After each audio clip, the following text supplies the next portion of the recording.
I liked hurting people, and I liked to be able to hurt people, and I liked to be able to hurt them and get away with it. You know, that to be too frightened to tell the guards and, you know, charge or get you arrested.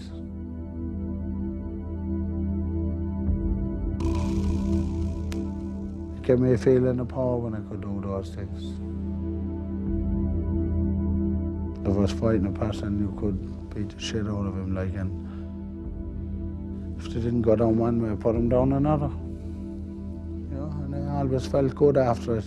And I just think, fine, bring on the next fella.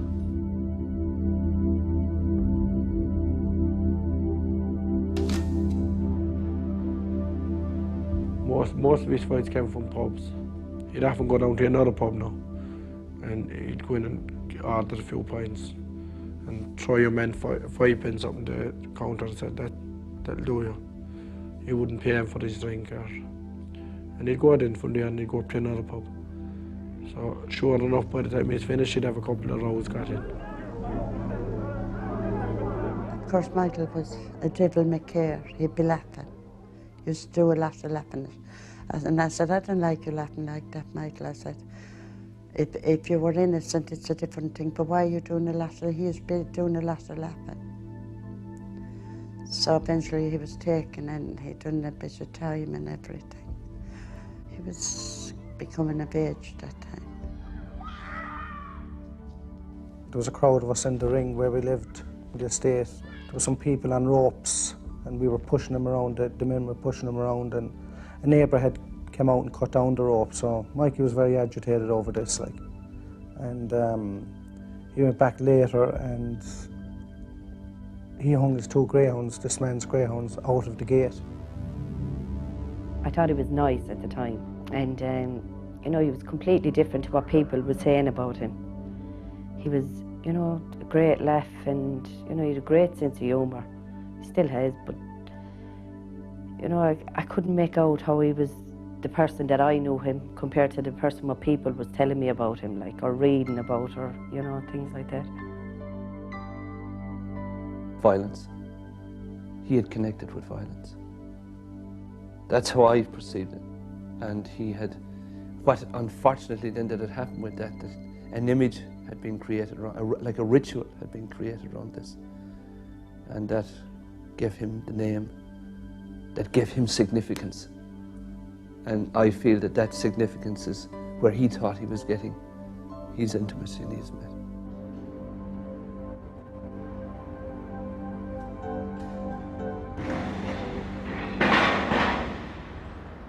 It's a hardened criminal. It didn't matter whether I'd use crimes of violence or non-violence. Whatever there was money, I tried to take it.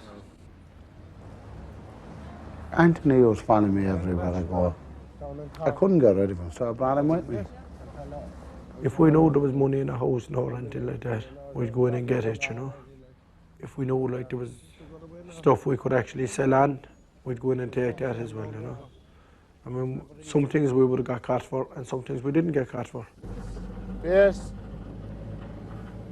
Go ahead. Will you contact Tom and Sean and tell them that I want 2 extra patrols around the units in the Kilmallock Road? There's a lot of activity around there. We were gambling with our freedom, you know. Prison had no deterrent to me in the early days, you know. That's where you learn your trade. You spend one sentence thinking what the places you were going to rob when you get out, you know, and you'll be fabricating in your mind and planning them, and it's hard to get out in and do them places.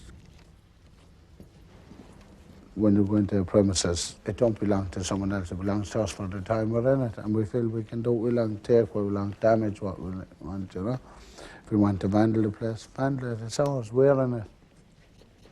I mean, like, to be in a place, to be robbing it, and the guards come checking the door, like, and you know you're in there, and you have a bar going across the door, and they think the door's still locked, you know. You get the feeling that, right, we own it for that time that we're in there.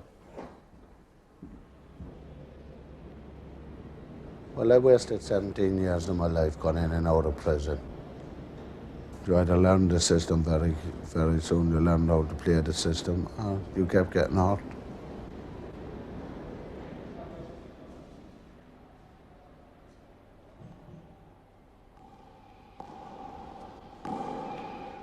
Well, I was 16 when I went in, and I was 24 when I finished the sentence.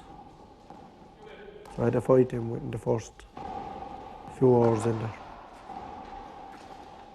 So after a while, and say a month or two of fighting them and the whole lot, they know you wouldn't take any messing from them. So they kind of back off you and pick it out in other fellas that they could walk over. I disrupted the prison system and I took it on, caused as much damage as I could, assaulted as many prison officers as I could in that 3 days. And in the end, they wouldn't let me out of the cell. You know, I'll be honest, I was like an animal in a cage. Well, my memory of them is that certainly Michael would have been regarded and was regarded as a troublemaker within the prison community at the time, and would be regarded as a tough man. He had that image. The main, I suppose, way that the characteristics of the hard man in prison is a guy who was constantly being on report, disciplinary report, and constantly being punished for abuses of the regulations and all that, and probably resorting in cases to violence against other inmates or against staff.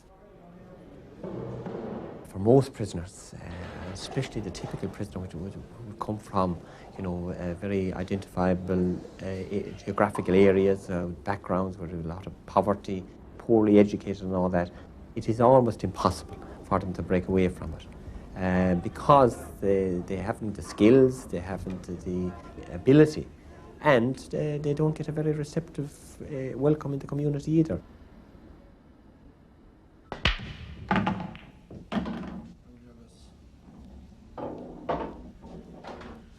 You hear the stories of people saying it's a holiday camp, and it's no way a holiday camp.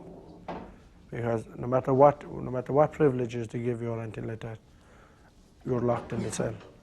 And at that time, we used to be locked in the cell nearly 18 hours a day. Crime don't pay. No matter, you might get away with 4 jobs, but the one you get caught for is the one that can bring you down altogether, you know. If people that I was associated with, when I was involved in criminal activities and locked up in prison, if one of them just looks and says, I remember him, I know what he was, if he can do it, anyone can do it. And they'll find themselves not wanting to go back to prison, because that's all it takes, is to be happy once out of prison and you don't want to go back.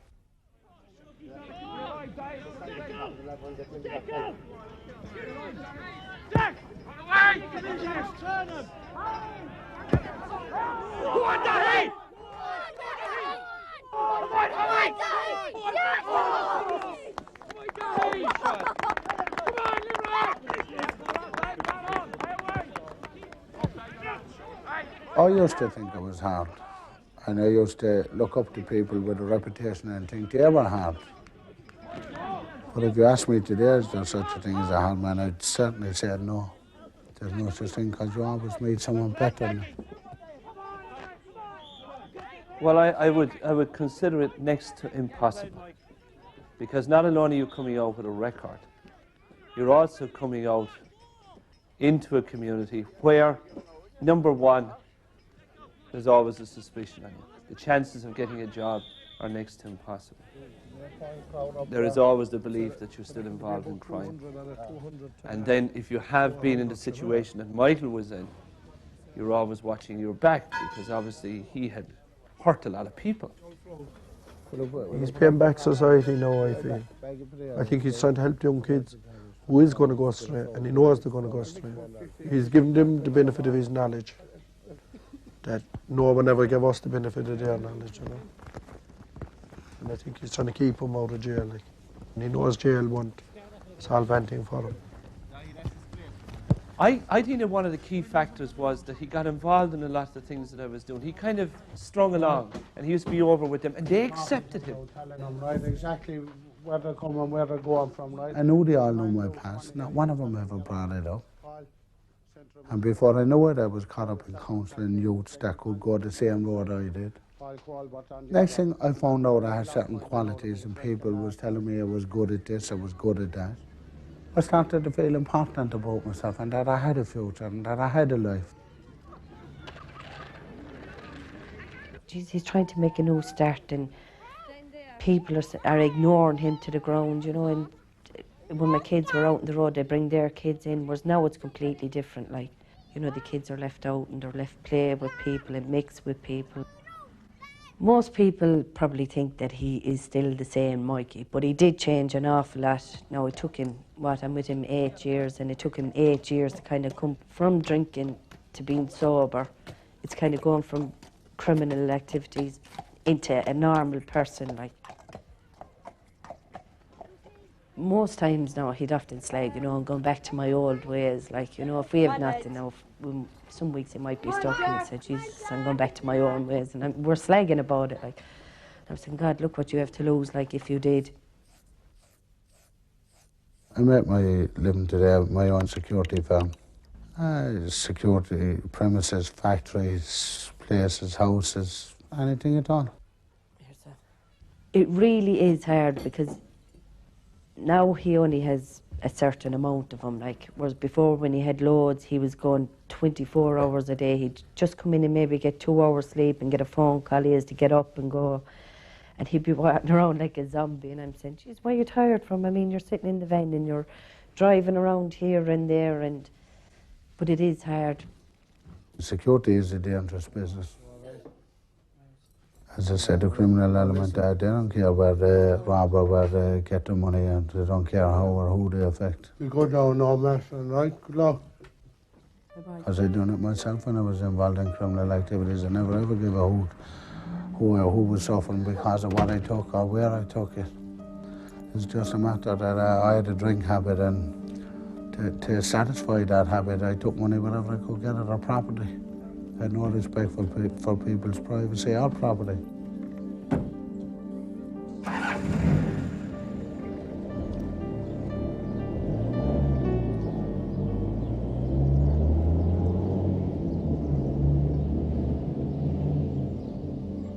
Will you check PS4 and see is he okay, please?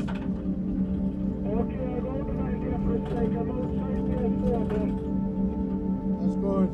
It's not just a question of putting somebody in doing a job. We've got to put in the right people and know that the person that's doing the job is qualified to do that job and give it the same service as a good person I give it myself.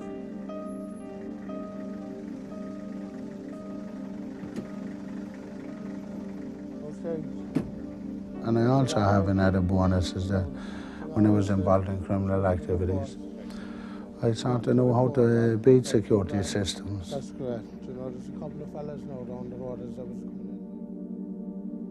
in. When you're in prison locked up, one thing you have plenty of things to do is time, you know. That last sentence, it was the only time I ever experienced difficulty in prison with coping with my domestic life. And I went to the governor of Limerick prison and I pleaded with him for a day out to sort out a domestic problem. And his attitude at the time, which was probably right, was a negative one. And I said, fine, I'll kill a screw every day I'm here. My occasion at the first meeting was being in the governor's office, and I was told that he was a walking time bomb, I think was the phrase that was used, and that he was he really had turned completely against the establishment, and that he was going to do as much possible damage as he could, and that he was out to make his point at whatever cost. Next thing at 9 o'clock, before I knew it, at 9 o'clock one night, the door opened and I jumped up and pulled the mattress in front of me, but it was a priest come in. And I told him politely what to do with himself, like, you know, to fuck out of here, I don't want no priest. He was not able to communicate, he was not able to express whatever hurt. He was just pure emotion, and there was angry. He was outraged is the word at best I could describe it.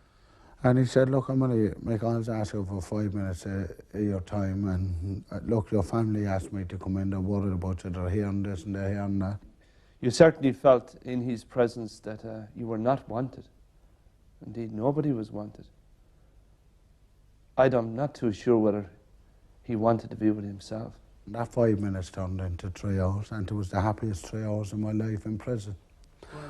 Because all the bitterness, all the hatred that I had, and all the things that I thought was problems just evaporated out of me. There weren't problems, you know. And to be honest, I think it's the first time in my life that a person told me that he loved me. I could never remember my mother or my father telling me. I do remember it saying to him that I loved him, and I don't know why I said that, but that always stands out, because I felt within myself, I tried to connect with my child, as I would term it. I think the thing that fascinated me most was he told me about his own young life and what he experienced growing up. It was like being back in a home where alcoholism was going on. It was a mood altering. We were going from extremes all the time. But I felt that we were beginning to connect. He had a certain way about expressing himself. That was not everything that I was telling him. He was telling me that it happened to him, but just only in a different way. And I'll never forget it when he went out of my cell. He was only gone about 5 minutes, and I was praying for the door to open for him to come back in again. When I was called and told Father Joe wanted me in the governor's office on a Sunday morning, I said, Jesus, there's something wrong here, because no one gets out of prison on a Sunday, you know. And I just looked and I seen something in his face, you know. It was actually the first time I looked at him during the time I went into the room. And he said, Mike, I'm very sorry to have to tell you that your father passed away this morning, massive heart attack. To have to come in on the second meeting and tell him that his father was dead, I felt was like a betrayal of our relationship. The emotional things in your whole life with someone that you thought you hated all your life, and then suddenly you find out that you love him. And that you never had a father-son relationship with him, and that you never had fond memories as a father and son, like. He'd been in prison most of his life. And how could he ever connect with his father? Maybe in death it was the first opportunity for him to be with his dad without being the hard man and without being chained to an institution that he'd given his life to by playing this crazy role. I was the second eldest in a family of 13. I was a wild child, sometimes uncontrollable. I used to be up to every type of devilment that you could possibly be, like petty thefts, robbing stuff off of counters, and delivery trucks when they delivered stuff to the doors, running away with the groceries, things like that. That's how it started. I had little bits of problem with him. You know, our neighbours were concerned in Prospect, like, he used to meddle with our cats, and I had complaints. And there was other things. There was a man used to come up with, actually Matterson's lorry with, it piled up with pigs, and he opened the back of it and let them all out. That's the type of a child he was. My mother always stood by us. She never ever turned her back on us, no matter how bad we were. But at the same time, my mother used to drink. And when my mother used to drink, there'd be violent eruptions in the house, you know. We'd sort of know when to expect when there was going to be trouble. If we seen our parents coming in drunk and running and shouting, you know. We'd know something happened in the pub, because they couldn't drink together without having an argument, you know. Kids just go to bed and pretend they were asleep, and they'd be pushed to the outside of the bed, nearest the door. You couldn't describe to someone the way you live in fear of the unknown, you know, and you just pray that tomorrow would be different.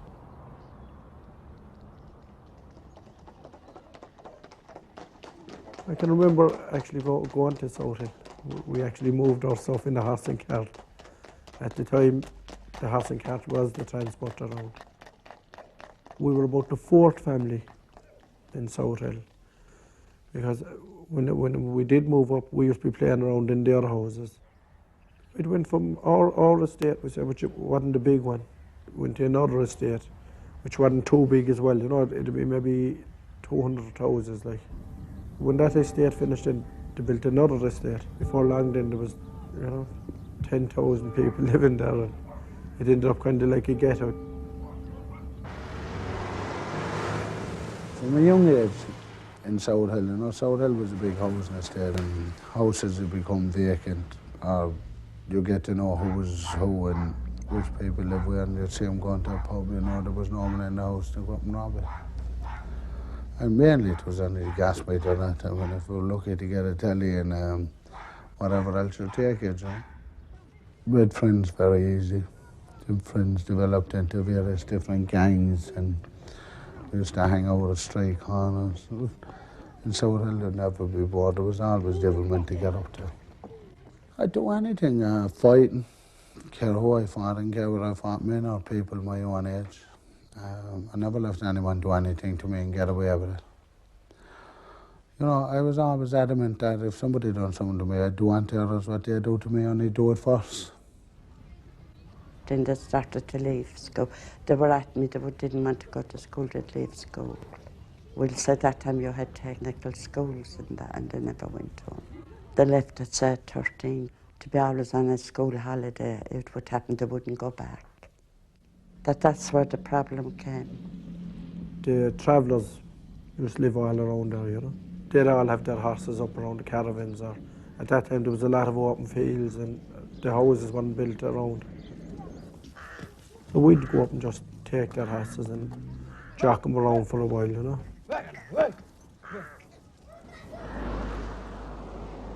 If there was a good horse and I thought he was fast, you know, I'd get my brother Anthony to jock him first, and if he jocked him, I'd hop up and away, you know.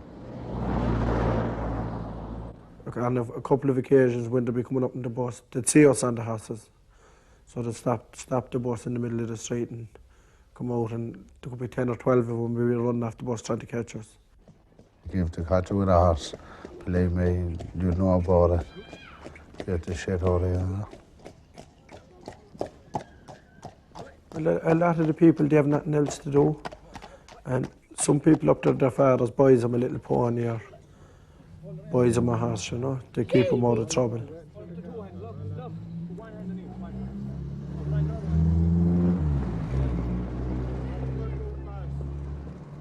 There's so many horses in Limerick, and everyone wants to live the whole of Limerick know they have the best animal.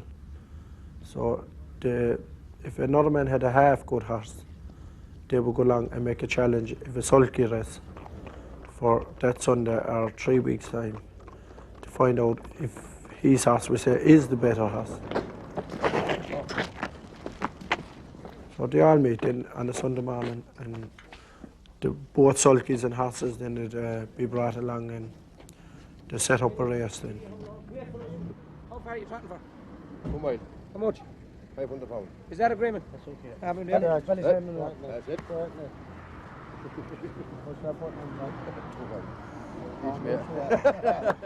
It's always 2 horses. They run them on the road, and it's illegal to have sulky races, like, you know.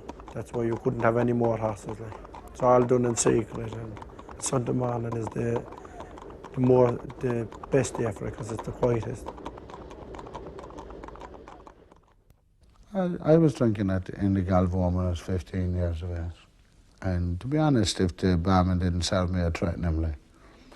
That's how I got served. They'd rather serve me than be fighting me, yeah. We'd just say I was out for a night's drink, and I came home and it'd be half jarred or maybe fully jarred. And I'd go in, you know, and no one would say anything to me. I just have to cause trouble. There'd be arguments regular over him, you know. He'd come in drunk now, or if he was drunk over in the Galvor, which was only opposite our own house, my father would actually see firsthand what Michael used to be up to. So when he gets Michael in home, he'd give him a couple of clatters and warn him he'd be thrown out of the house, like if he don't crap himself on it. But of course, Michael took no notice of him, you know. Came in one evening, and he was in a valley, and his father just gave out to him about drinking so heavy, and he was too young and all this, that he got into a temper. Now his father was gone upstairs this time, into the room, and I had to go up after Michael. On the landing, he got violent, Michael. And I didn't know he took a knife up and he signed up to the landing. And only I pinned him down. He said he wanted to kill his father. I said, you don't know what you're saying. I'm going to kill him, he said. He got so violent and I holding him down. I said, well, you'll have to do it to me to get to your father. I don't know how long I held him, but the longer I held him, like, he calmed down. We all had the same upbringing, like, I don't know what really turned him on that side. A lot of it maybe was down to drink, I'd say, you know. We were all built the same as well as the family and the upbringing we got, so I don't really know what made him turn like that, because all the rest of the family didn't, so maybe it's an individual thing. Well, I left home when I was actually 16, and my parents couldn't control me anymore. They just had enough of me, and I wouldn't accept their role in the house, so the easiest thing for me to do was go out in the street.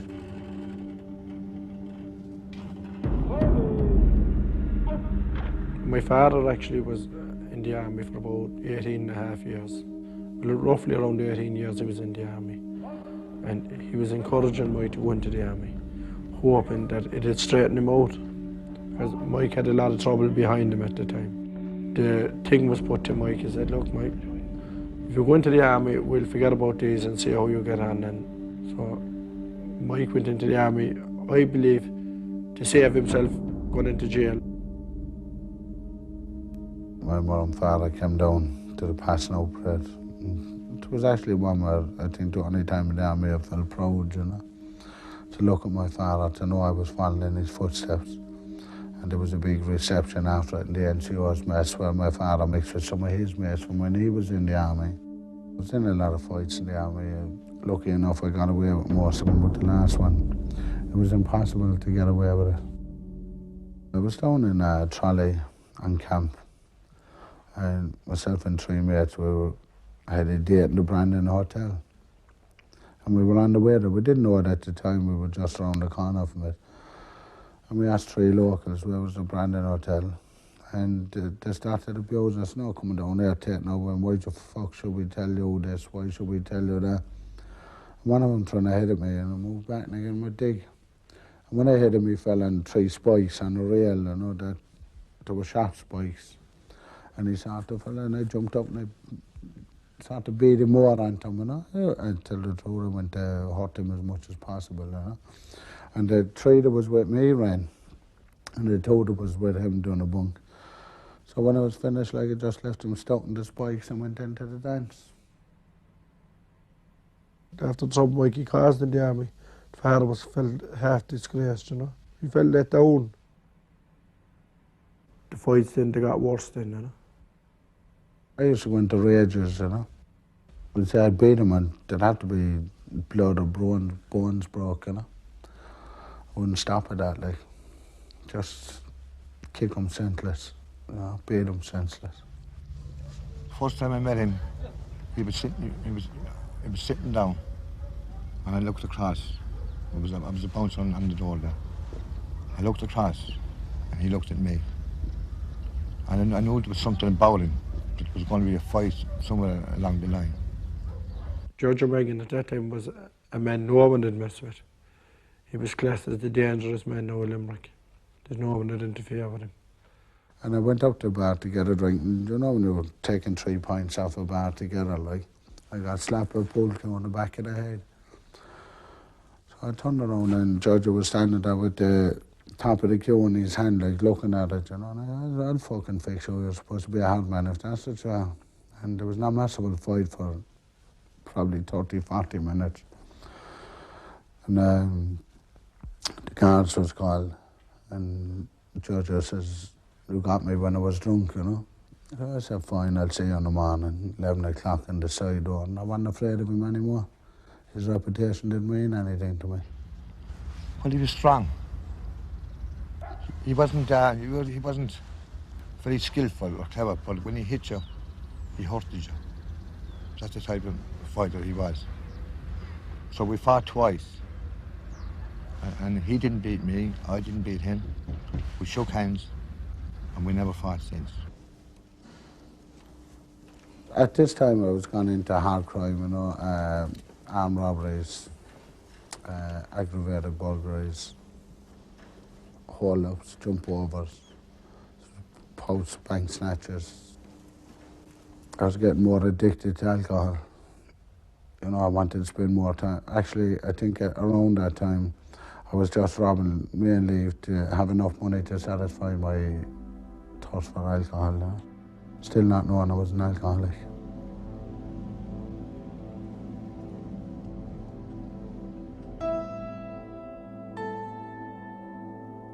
Back in the early 1980s, Mike and Anthony Kelly were involved in various feuds which raged throughout the city. The impression that that gave of Limerick was that it was a very violent place and that people weren't safe coming here. It also contributed enormously to the impression that Limerick was Stab City. This wasn't one of those feuds where people were going to call each other names or throw a few stones at each other, maybe put in a few windows.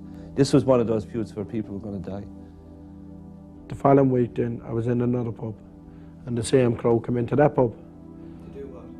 Well, they had weapons, and I believed they were coming in to kill me inside the pub, you know. So a big row broke out inside there, and two of the people that came in and attacked me that time, they died. And I got charged with murder. It was a double murder at the time. And I went through a trial. A trial went on then for 2 weeks above in Dublin. And I was found not guilty above that. I was actually cleared, completely cleared of it, you know.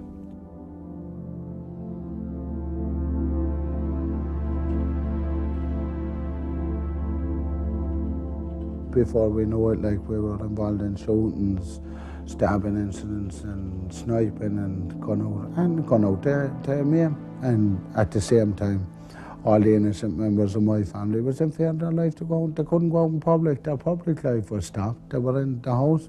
I mean, my mother's house was like a fortress. I had several people come up to me and say, you know, get him, fight him. He's one of the Kellys. Like, I didn't want to fight. I didn't. To this day, I still won't, you know, because that doesn't answer questions, like, doesn't make things right. Yeah, I mean, we were talking about guys going along on motorbikes and firing. And both of them, I certainly can tell you, were sufficiently capable of doing irreparable damage. Well, the whole community in South Hill was, I suppose, living in fear because they didn't know when shots was going to be discharged or where. We had no consideration for innocent people's safety in the matter, you know.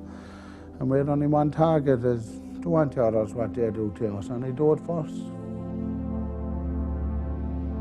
In one particular incident, my two young brothers, one was about 5, I think, and the other was 7 at the time, was tied onto the railway line, and they got battered with stones and the whole. They got split like at the time.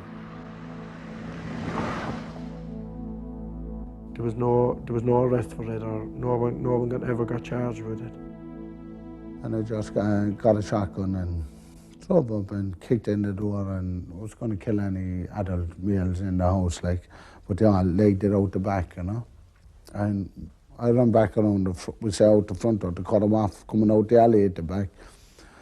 And I seen something moving at the window, and I was just going to blow the head off it, like, to be honest. And I realised, I seen the blondie hair, and there's only 2 people in the house. It was the mother and the daughter with blondie hair, and I pulled the shot. But it didn't happen to be that family at all. It was a different family, you know. So subsequently, like, I was arrested and charged for shooting with intent to endanger life. And got sentenced to 10 years, 7 suspended to do actually 3 years.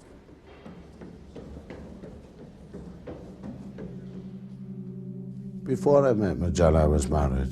I never really loved my wife, but in between going in and out of prison, there was 3 kids born, 2 boys and a girl whom I loved very much. After a few months of my last sentence, I discovered that she was having an affair, and it made me very bitter and very angry towards her. I remember when I was released on full temporary release from prison, I went home that night and I put a big butcher's knife under the mattress, you know. It was actually a knife that length. And I waited until the kids was asleep, and I gave her a beating, like, it was unbelievable. She was begging me to kill her in the end. And I said, and you know, and lucky enough, I had the knife out and I was just going to shove it into. And my eldest daughter in England, she was only young at the time, like, came in the door and said, "That was wrong." And straight away, that brought me to reality, you know. And it was not love of money mess and going into bed. So I just and then I said to my wife, leave, I said, and go to England, I said, and do the best you can, because I know I never loved her, as in love in a relationship, you know. The day she left, I went out, I called it out, celebrating, drinking with my brother Derek, you know. And we ran away home at 7 o'clock when we met a friend. And he said, your mother's up in the rendezvous, and my mother was after winning a few bob. I think it was on the horses. So she gave me a tenner and bought me a few drinks, you know. I had a date with a girl in the pub across the road in Old Edward. And I went into the pub and I seen her sitting at the table, you know. And next thing, the door was busted in. And there was a group of people, maybe 8 to 12 people. And when I turned, you know when you turn to look like and you see a group of people rushing at you, just that next thing you got jabbed with something in the eyes. I think there was a pint glass. And you can see the scars in the eyes, like I was sort of blinded by it. And I was fighting blind from there on, but I remember I was directly inside the doors. So I somersaulted down onto the street. Sort of took most of the crowd with me. And I was fighting blind for a while, and I was hitting this and hitting that, but with no direction, you know. Next thing I felt a hot burning sensation in my side. Some girl came in and she said, aren't you Mrs. Kelly? And I said, I am.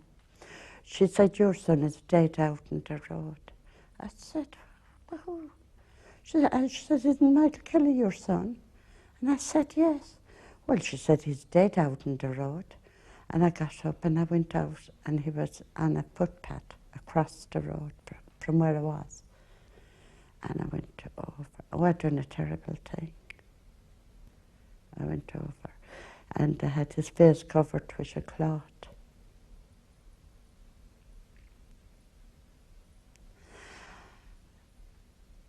And I just cut the cloth and I threw it away.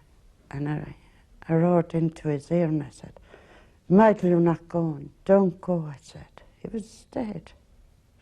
I said, don't go, please don't go. You can't go, you just can't go, I said. Whoever done this, I said, he'll be sorry because God will be angry.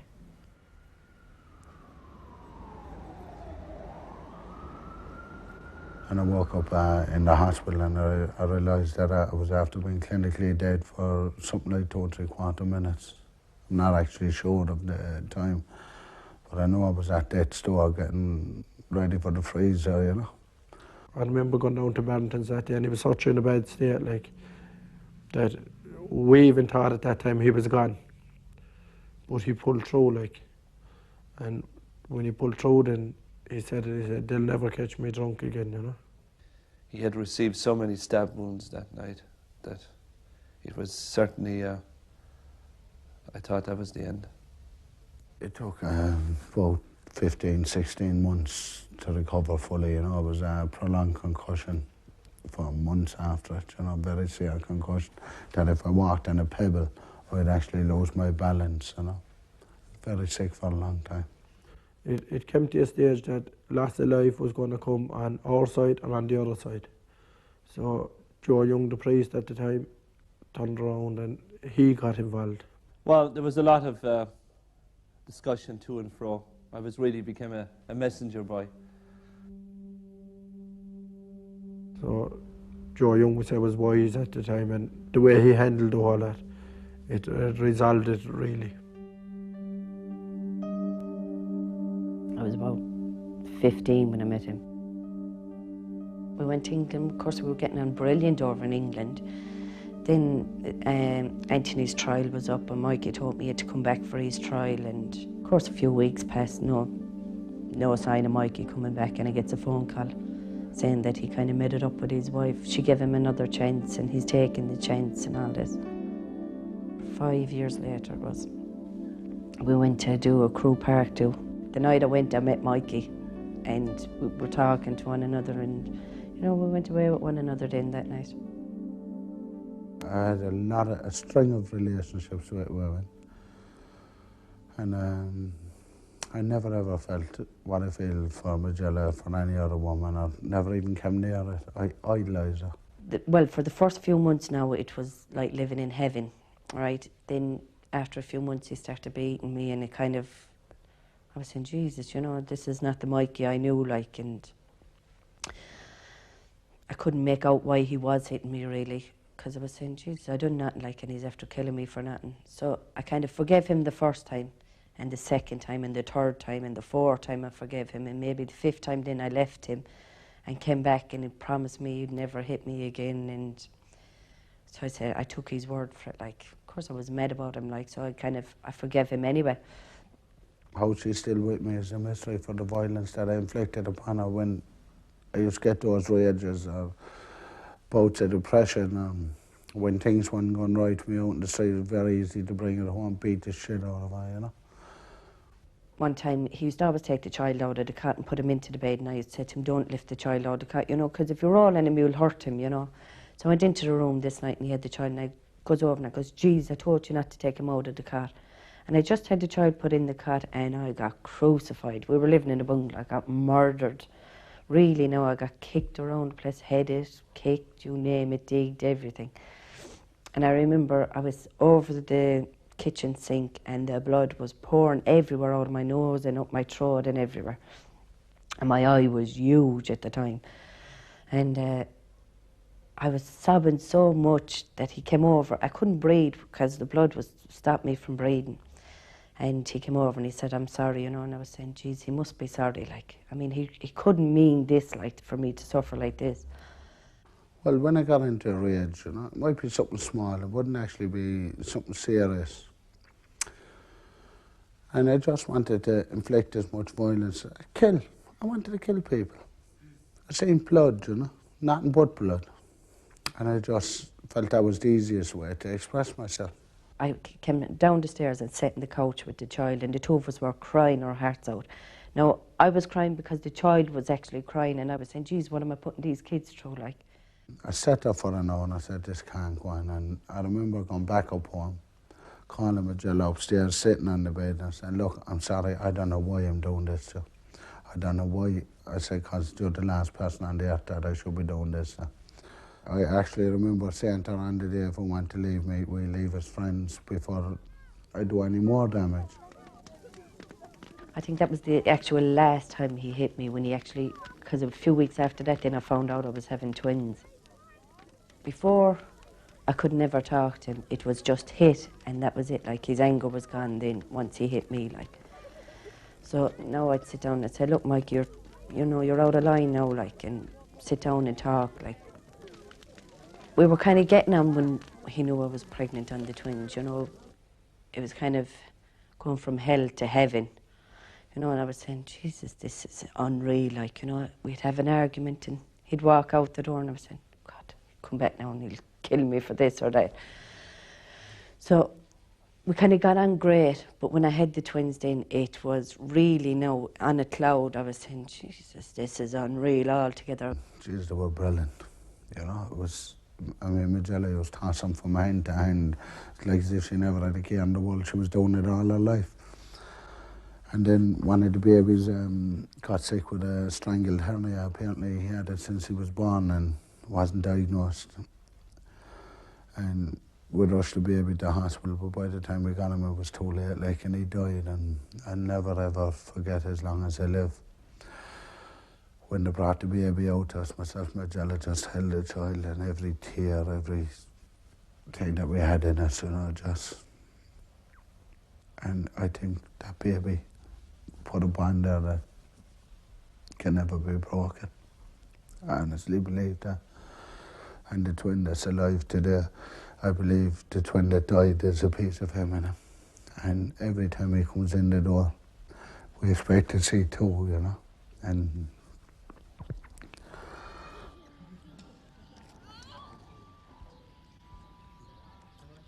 unfortunately, it takes tragedy to show people and make them realise the facts of life. Out of all the things that happened in the early part of our relationship has bonded us, and I think our kids is reaping the benefit of it now, today.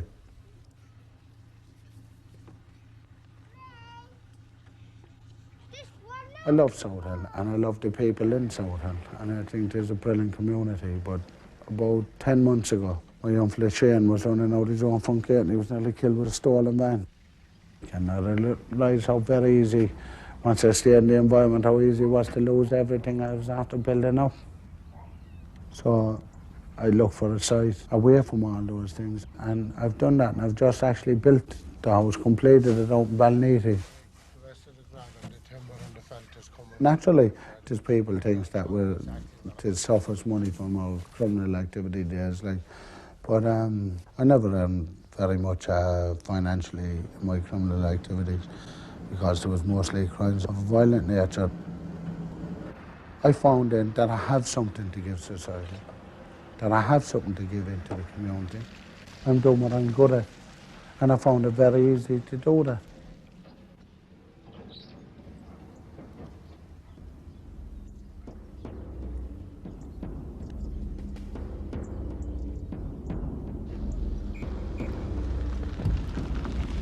I love football, and I was a good player when I was playing it. Unfortunately, when I was in prison, I couldn't practice it that much. For 6 years, I managed a local team, Croke Park AFC, and I was very successful manager with them. And I started to learn my trade with them, you know. And Father Joe, being associated with Limerick FC, decided that the best thing for the club was to have a team to back up their first team.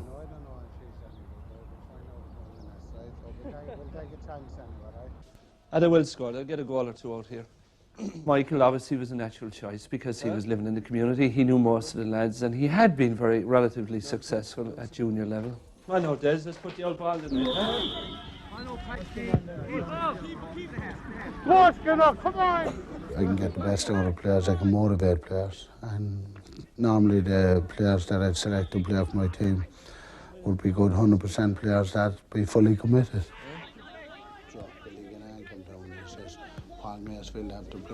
It's not just the playing of the game and kind of the set pieces or the coaching aspect of it.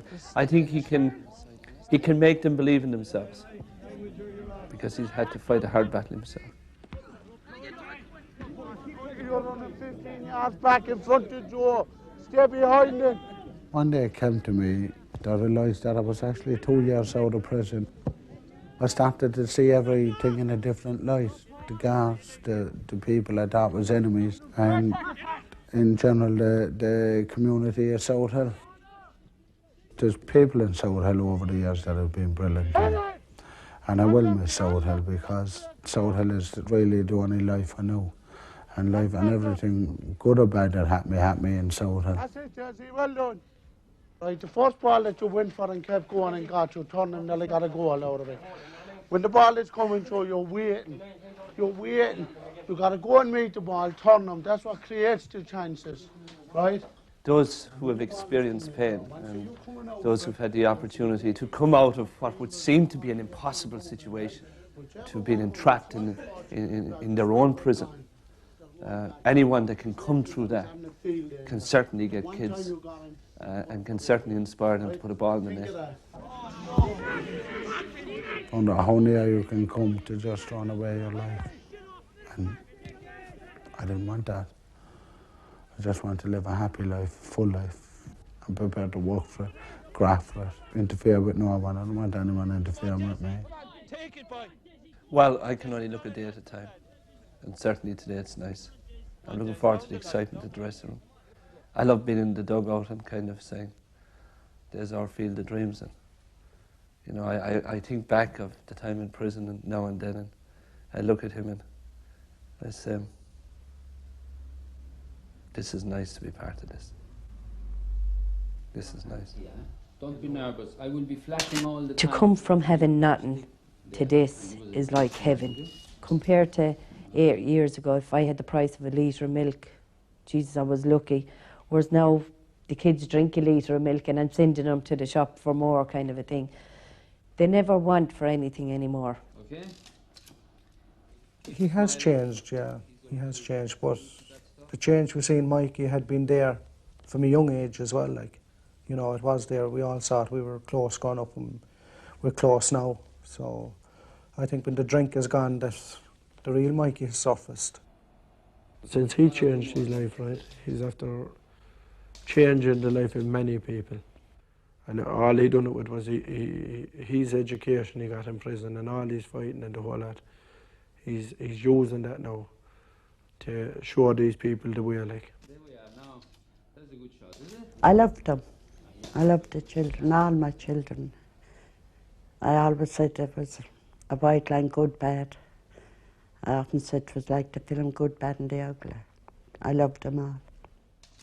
Look after each other, maybe, no? You look after your son, please. Talking about it, you know. And guys.